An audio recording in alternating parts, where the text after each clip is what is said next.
नमस्कार, prime time bulletin में आपका स्वागत है। मैं हूं माधवी और आप देख रहे हैं स्वामी न्यूज। कुछ दिन पहले सैटेलाइट अस्पताल गए थे आप, शिकायत वगैरह भी थी, क्या हुआ आज और मोर्चरी में क्या हुआ?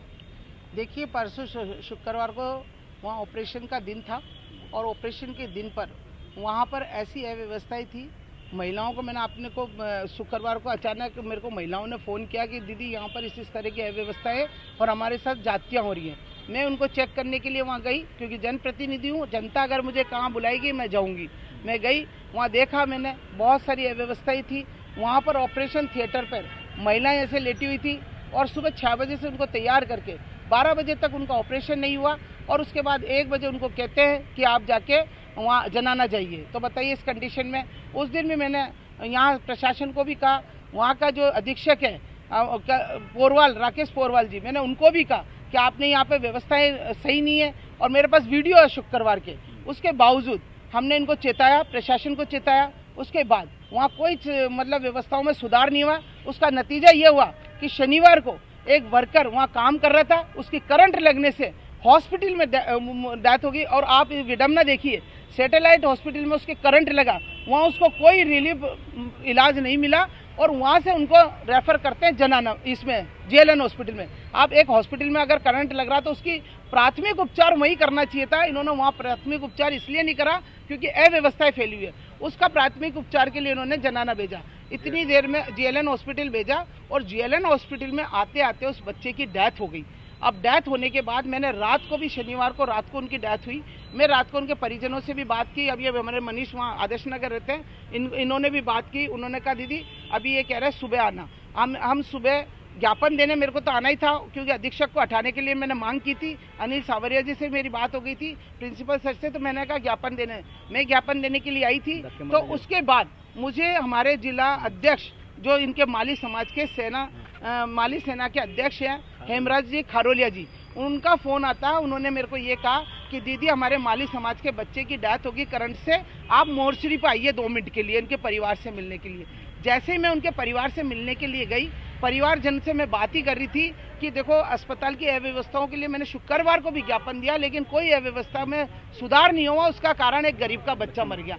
लेकिन वहाँ पर कुछ लोग, बीजेपी के लोग, दिलावर जैसे लोग वहाँ पर, मतलब ये देखो कैसी बदतमीजी करते हैं। वो धक्का मुक्की देके कहते हैं कि हम आप लाश पर राजनीति करने आ रहे हो, जबकि मैं महिला होकर भी उनसे समाचार लेने, उनकी बात करने गई, उसके बाद वो इस तरह से बदतमीजी करते हैं कि आप लाश पर राजनीति। अगर मुझे लाश पर ही राजनीति करनी होती तो मैं तो रात को ही कर लेती लाश पर राजनीति।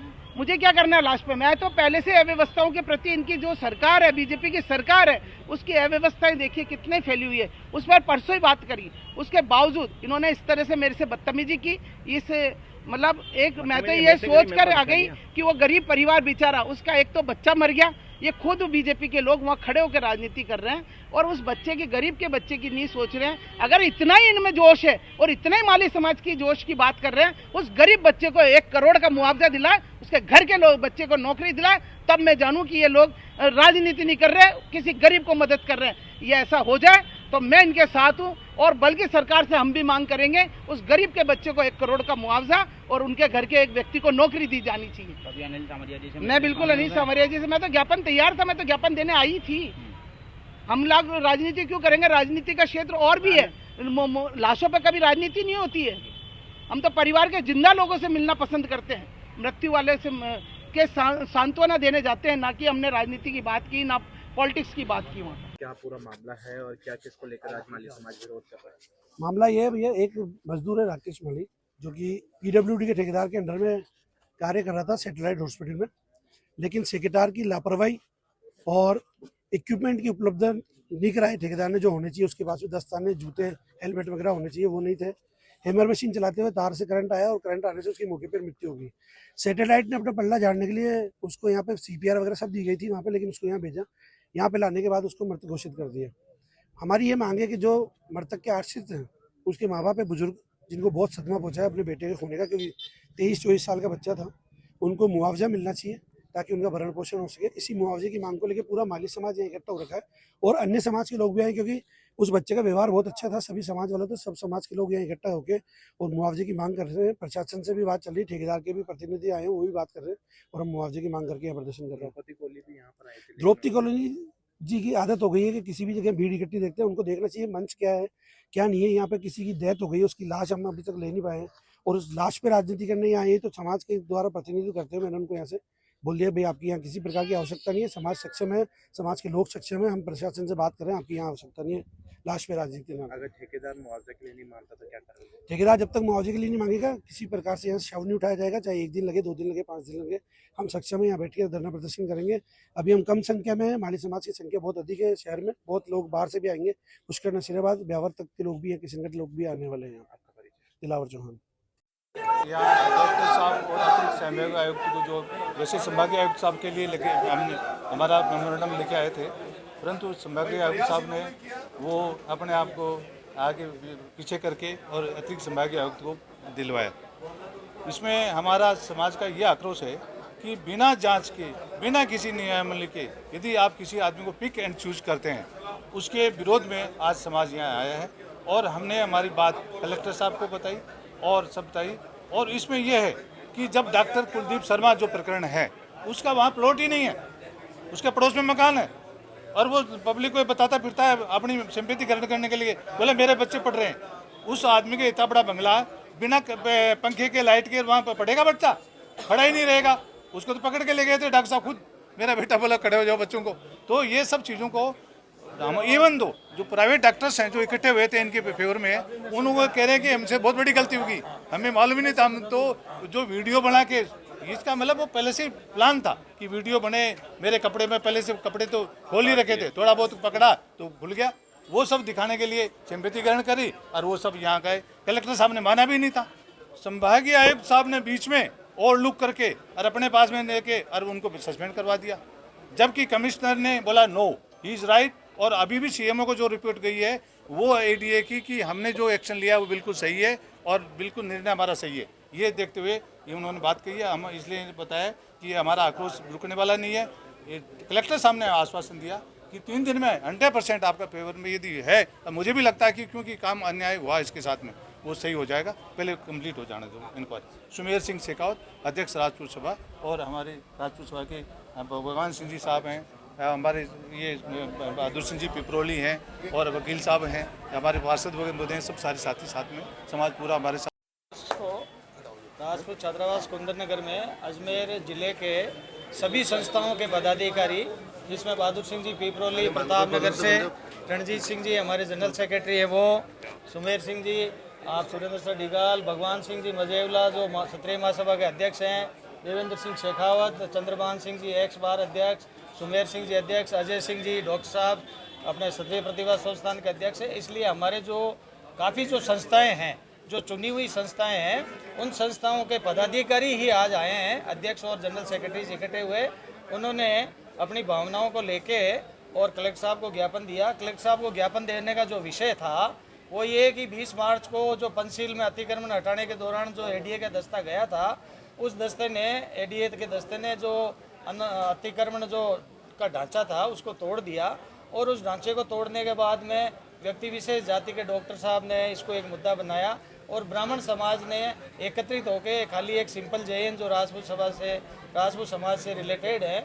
उनको सस्पेंड करा दिया, जबकि सस्पेंशन नहीं होना चाहिए था।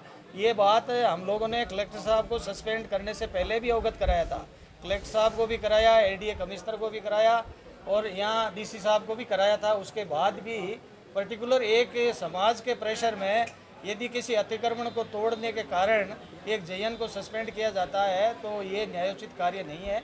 इसलिए आज जो हमारे समाजों के पदाधिकारी, अध्यक्ष महोदय और जनरल सेक्रेटरी ही कम संख्या में आए हैं, यदि इनको तुरंत प्रभाव से बहाल नहीं किया गया तो ये मुद्दा राजस्थान लेवल पे पूरा जो है गांव-गांव तक जाएगा और हमारी बात भी सीएम लेवल पे भी और ऊपर राजेंद्र सिंह जी राठौड़ साहब के अध्यक्ष जो हैं उनके लेवल पे भी चल रही है। यदि 3 दिन में परिणाम नहीं आता है तो इस मुद्दे को लेके हम पूरे राजस्थान लेवल पे आंदोलन करेंगे। ऐसी हमारी भावना है कि एक छोटे कर्मचारी को तुरंत प्रभाव से बहाल किया जाए, उनको न्याय दिया जाए। विक्रम सिंह, कार्यकारी अध्यक्ष राजपूत छात्रावास, रिटायर्ड एडी/एसपी अजमेर। देखिए, विगत 2 दिनों से जो 3 दिन पहले जो एडीए में जो प्रकरण हुआ था, उस प्रकरण को लेके कुछ प्रशासनिक स्तर पर कुछ गलत निर्णय लिए गए। उन गलत निर्णयों के प्रति एक समाज में आक्रोश की थी कि क्योंकि एक रघुनंदन सिंह जो कि एक जेईएन है एडीए के अंदर, और उनको प्रशासनिक स्तर पर बिना सरकारी मंजूरी के, बिना सरकार के किसी नुमाइंदे से बात करे हुए उनको कुछ अधिकारियों ने सिर्फ अपने विवेक को शांत करने के लिए निर्णय लेते हुए सस्पेंड किया, जिसके अंदर जनता के अंदर भारी दोष आया। क्योंकि जब कलेक्टर साहब से इस बात में निर्णय लिया गया, कमिश्नर साहब एडीए से बात करी गई, तो उन्होंने कहा कि इस निर्णय में हम शामिल नहीं हैं, क्योंकि ये निर्णय जो लिया गया गलत लिया गया। क्योंकि जिसको सस्पेंड किया है वो तो उसको तो पारितोषित किया जाना चाहिए था, वो तो सरकार के आदेशों की पालना कर रहा था। जो सरकार के आदेशों की पालना कर रहा है, जो अपने उच्च अधिकारियों के आदेशों के कर्तव्य निर्वाह कर रहा है, उसको तो दी जा रही है सजा। और जिन्होंने निर्णय दिया, जिन्होंने आदेश दिया, उनको उच्च अधिकारी प्रोटेक्ट कर रहे हैं। तो इस विषय को लेकर सरकार तक अपनी बात पहुंचाने के लिए आज राजपूत समाज के लोगों ने प्रदर्शन किया और इस बात की मांग करी कि जो रघुनंदन सिंह के साथ जो हुआ है वो गलत हुआ है। इस पर कलेक्टर साहब ने बहुत पॉजिटिव वे में एक समिति बनाई है और ये कहा गया है कि सरकार से संपर्क करके 3 दिन के अंदर हमें निर्णय देंगे, अन्यथा फिर क्योंकि ये अन्याय के खिलाफ लड़ाई है, ये किसी व्यक्ति या समाज या वर्ग के खिलाफ लड़ाई नहीं है। ये कुछ अधिकारियों ने जो निर्णय लिया है उस निर्णय के खिलाफ ही हमारी लड़ाई है। हमारी लड़ाई अन्याय के खिलाफ है। इसलिए अगर इस पर जल्द निर्णय नहीं लिया गया तो हम निश्चित तौर पर बड़ी उग्र आंदोलन करने के लिए हम तैयार भी हैं और सरकार को समय भी पूरा दे दिया। सरकार निश्चित तौर पर इसमें संवेदनशील है और हमारे पक्ष में निर्णय लेने के लिए, ऐसा मुझे लगता है सरकार बहुत जल्द हमारे पक्ष में निर्णय लेगी। किस तरीके की घटना हुई है और कहाँ पर हुई है? देखिए, आज वार्ड नंबर 43 नगरा जो नसीराबाद रोड है, वहाँ की एक घटना है भैरू मंदिर के आसपास की।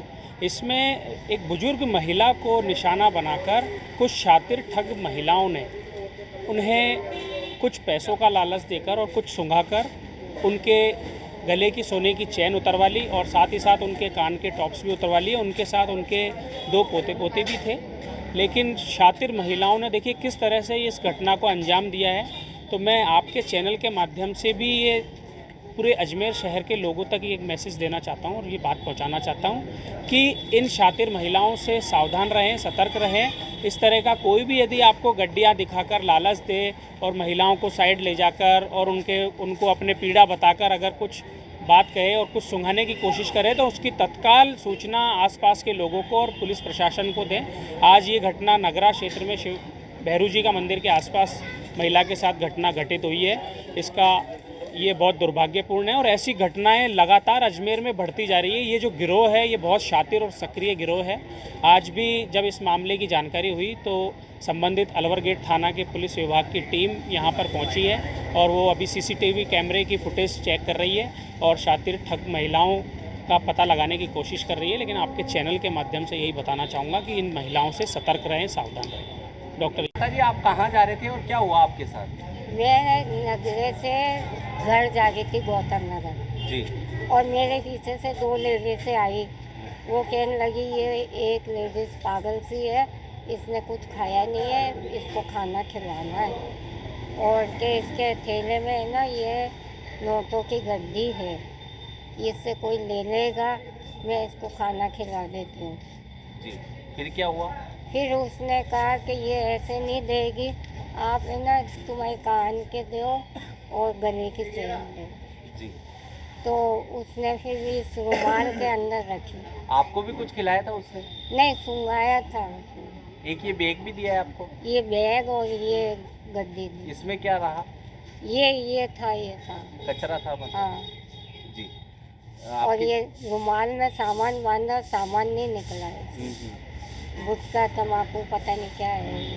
जी, नकली नोटों की गड्डी। हाँ, 100 का नोट पता निकला है। जी, कहाँ की घटना है? कहाँ से लाए थे आपको? ये मेरे कारखाने फायर ब्रिगेड वाले रोड से जा रही थी घर, गौतम नगर। क्या क्या उतरवा लिया आपको? कान के टॉप्स और चेन थी यहाँ और गले की चेन थी मेरी। लगभग कितने तोले का सामान? 1.5 तोले की चेन थी और आधे तोले से ऊपर ये कुछ हो कान के।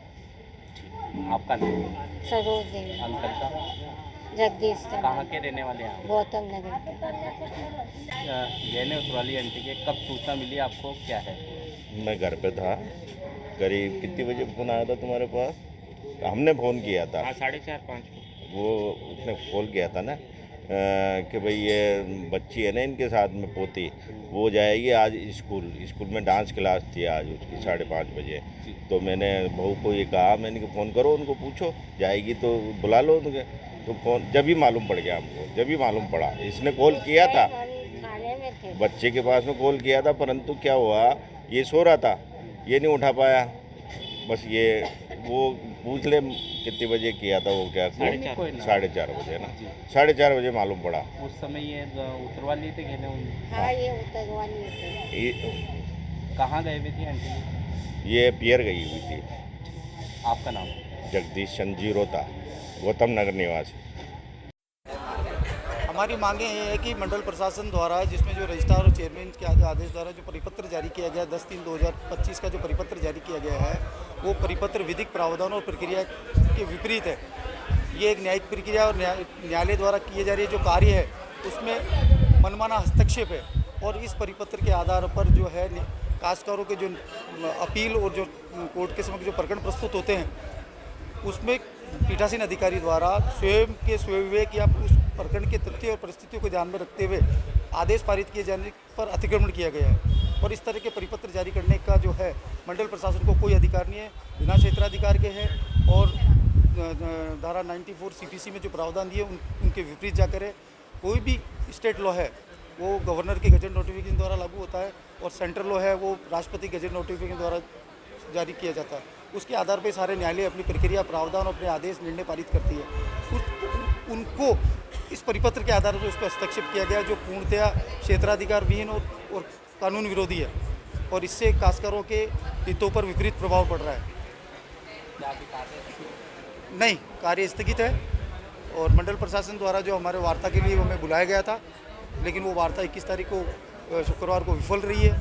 और जो परिपत्र है उसमें किसी प्रकार का संशोधन या परिवर्तन या उसको विड्रॉ किए जाने की अभी तक कोई हमारे पास सूचना नहीं आई है। इसलिए हमने धरना प्रदर्शन और कार्य स्थगन कर रखा है। और अगर अभी भी हमारी मांग पूरी नहीं की गई है तो हम पूरे राजस्थान लेवल के सारी बारों से समर्थन प्राप्त करते हुए और बड़ा सम्मेलन, बड़ा धरना प्रदर्शन वहाँ भी करेंगे। नरेंद्र सिंह राजावत, राजस्थान रेवेन्यू बार अध्यक्ष।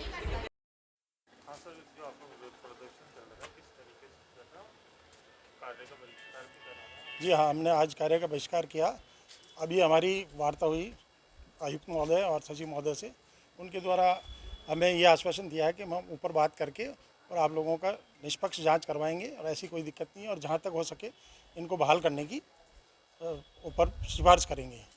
तो हमने इसलिए आधे दिन तक अवकाश रखा, आधे दिन बाद हम कार्य अपना निर्धारित रूप से करेंगे। अगर आपकी मांगे नहीं मानी जाती तो फिर आगे मांगे अगर नहीं मानी जाती तो हम फिर वापस बैठक बुला के फिर आगे की रणनीति तय करेंगे। कार्य बहिष्कार भी करेंगे? बिल्कुल बिल्कुल, अगर होगा तो कार्य बहिष्कार भी करेंगे। आगे अगर इस तरह की अगर मांगे नहीं मानी गई हमारी और रघुनंदन चौहान को अगर नहीं रिस्टेंट किया गया तो आगे भी हम किसी भी स्तर तक जा सकते हैं। बिल्कुल कर सकते हैं। अभी हमने आधे दिन का अवकाश लिया है, हाफ डे करेंगे, उसके बाद हाफ डे बाद काम करेंगे।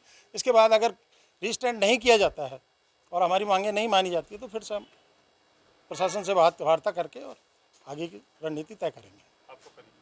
राजेंद्र सिंह राठौड़, वरिष्ठ लिपिक, अजमेर विकास प्राधिकरण।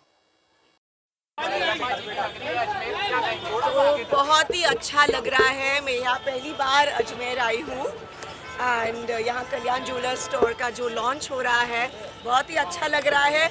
सब यहाँ के लोगों से मिलकर, प्यार देखकर बहुत अच्छा लग रहा है। Thank you everybody, thank you so much. जी भैया, कौन सी जगह, किस नाम से और कहाँ? ये अपनी कल्याण ज्वेलर्स की ओपनिंग हुई है अजमेर में, ठीक है, राजस्थान में। करिश्मा कपूर जी इसके ओपनिंग करके गए हैं, तो बढ़िया है सभी, तो सभी को अभिनंदन है। आइए, राजस्थान में बहुत सारे शोरूम्स हैं, ये अजमेर में पहला शोरूम है, ठीक है। राजस्थान में बहुत सारे शोरूम। मेरा नाम मईनुद्दीन है, I am the branch manager of here. You can come and meet me, I will give you the best offer you. पूछोगे या मुझे बोलना है?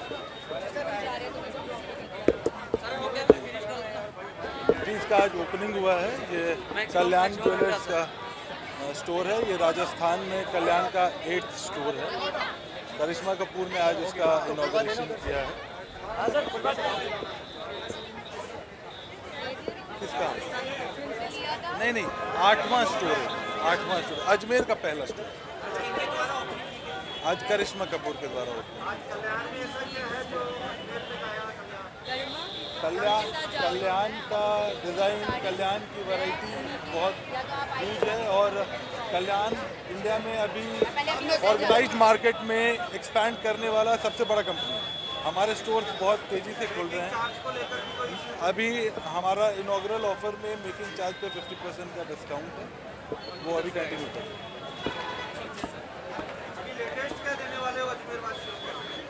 सर पूरा कलेक्शन है, पूरा ट्रेडिशनल डिज़ाइन है विच इज़ ओवर हियर। मेरा नाम निशांत है। मैं बेसिकली दिल्ली में रहता हूँ। ये हमारा राजस्थान में पहला वेंचर है। होता है। मुझे दीजिए इजाज़त, देखते रहें स्वामी न्यूज़।